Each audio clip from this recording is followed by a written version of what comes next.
Let's talk about the returning starters, right? So let's start with Kurt Hinish. Is he a 3 or 4 year starter now, Brian? Well, he's a 3-year starter, 4-year contributor. Okay. I'm going to have to look into this. Somebody brought this up to me asked me in a private message on Twitter the other day. Say, is Kurt Hinish going to set the Notre Dame record for games played? Because he should be gone. Well, if it wasn't for COVID, he's gone. He played as a true freshman. He played every game as a true freshman, I believe. And he's been either a rotation or starting player from the moment he stepped foot on campus. And he's been a starter the last 2 years.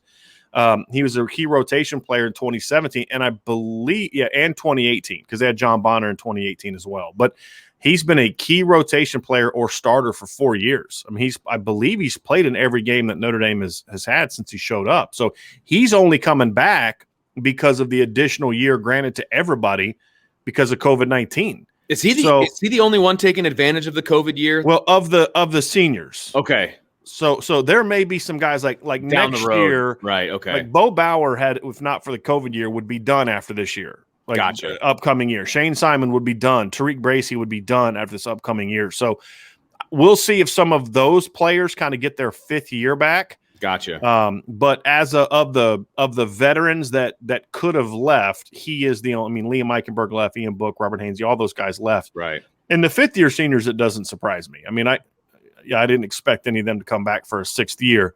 Sure. And then Aaron Banks didn't surprise. So I mean, nobody surprised me that left. Sean Crawford could have been like a double doctor if he would have come back. You just had to get that Sean Crawford jab in there, didn't you? I love it. But the point is, Kurt Hinish has been around for a long time, and he's played for a long time. So this is a very, very veteran football player. So he's an interesting guy, Vince, because if I'm trying to remember this off the top of my head, because I did look this up about a week or so ago, I think he had 7 tackles for loss his first 3 years at Notre Dame. Again, key rotation player, starter in 2019. He had 7.5 tackles for loss last year. It was a really sneaky, quiet 7.5 tackles for loss in 12 games, too. Remember, he only played 12 games. Notre Dame played 1 less game than it had the 3 previous years. So he was a very underrated – he's become very underrated. I wouldn't say underappreciated because I think Notre Dame fans like him, but I don't know if we talk about him as a playmaker, and this is a nose guard that had 7.5 tackles for loss in 12 games. Yeah. The year before Jerry Tillery broke out and had an All-American season, I think he had like 9 tackles for loss in 13 games. So Kurt Hinish was a very, very productive player for Notre Dame this past season. The question now that I have, Vince, is there another level for him? Sure. I don't know. I don't know if like this is who he is or if there's another level for him. I mean, that's going to be one of the things that we're going to find out in the fall. And it's a question that I honestly don't have an answer to. Well, I'll tell you what, when it comes to Kurt Hinish, if there is another level for him, it won't be because if he doesn't reach that next level, it won't be because of his work ethic. Sure. It won't be because of his effort on the field when we see him playing, because that guy, I mean, he is your, you look up lunch pail, you look up blue collar, all of that, all of those, labels that you can stick on a guy. That's Kurt Hinish. I mean, a little undersized, maybe. Definitely. He works hard in there. And, that's a position where you're not getting a whole lot of love necessarily because your job is to basically take up space, demand double teams so that the linebackers can do their thing behind you. So I thought his play last year was really, really good for the most part. And if I could see him taking it to another level just because he's been doing it for so long. But it would be a little bit difficult because I think he had a really good season for him in 2020. I think the reason I think this is who he is because he's played so long. Yeah, because he has all the experience, he's now kind of reached into his full bag of tricks, so to speak. And that's okay. I mean, if all he does is repeat his 2020 season, that's perfectly fine. Yeah, absolutely. I think the big thing for me that we saw from Kurt Hinish in 2020, and this is something he has to maintain in 2021, is he was far more consistent last season. And I think his conditioning level was much better too, partly because, he gets older, keeps working hard. Sure. But also partly because they were able to limit his reps week after week because of the depth of that rotation. Absolutely. So you could keep him fresher deeper into games. You could keep him fresher into the season. And he could just kind of, when he was in there, just go. Yeah. And because he is a little undersized for what you wanted a nose guard, he can kind of get caught in the trash from time to time, especially when he's got to kind of, look, when you're playing 50 plus snaps as a nose guard, you can't go full metal pedal, pedal to the metal every snap. You're going to wear out. And so you have to pick and choose your calls and your plays where, hey, look, I'm just going to kind of hold my ground here and eat up this A gap and let somebody else make a play.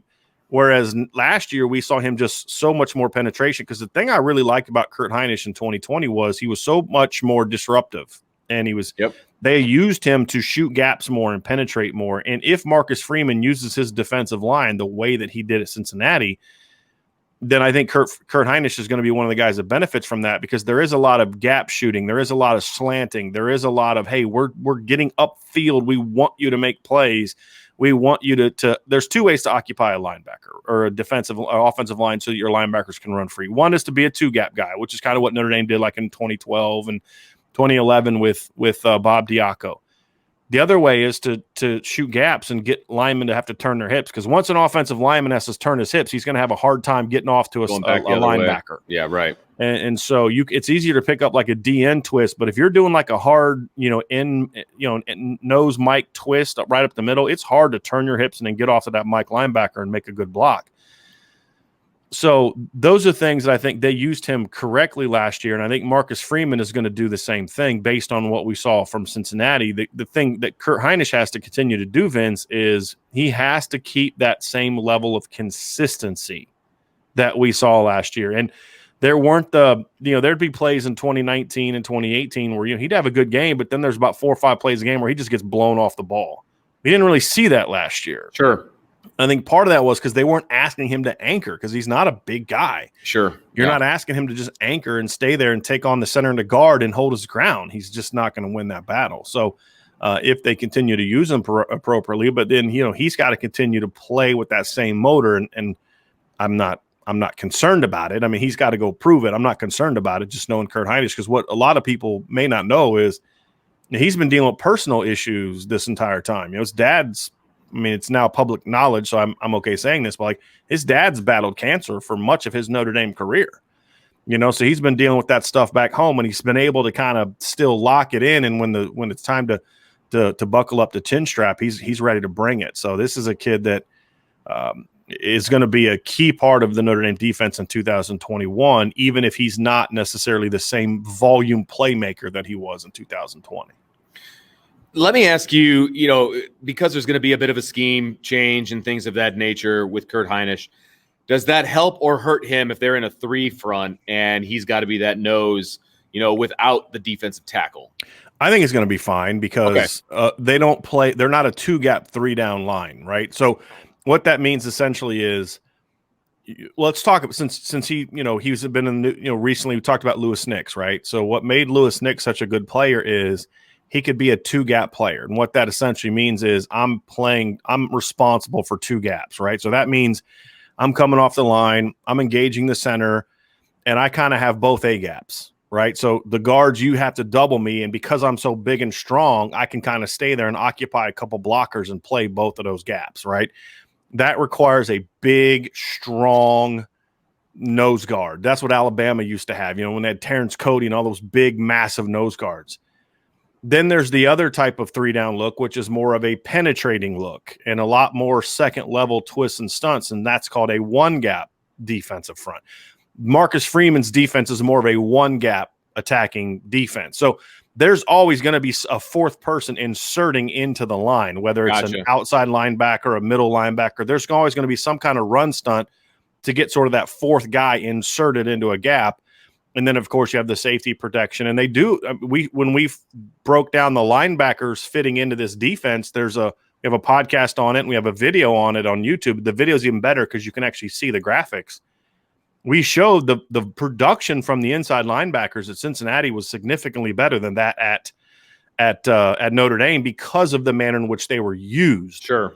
So we saw that, and I think that when you look at the kind of linebackers Notre Dame is going to have, they're going to use them as well, and that's where that comes from. So, yeah, even though there's only going to be 3 down linemen at times, those guys are going to be they're going to be going. The other part of that too, Vince, is they're not going to be using a 3-3 look when they're playing like Stanford from 2012. Sure, right. They're not going to be Run-dominant using team, right.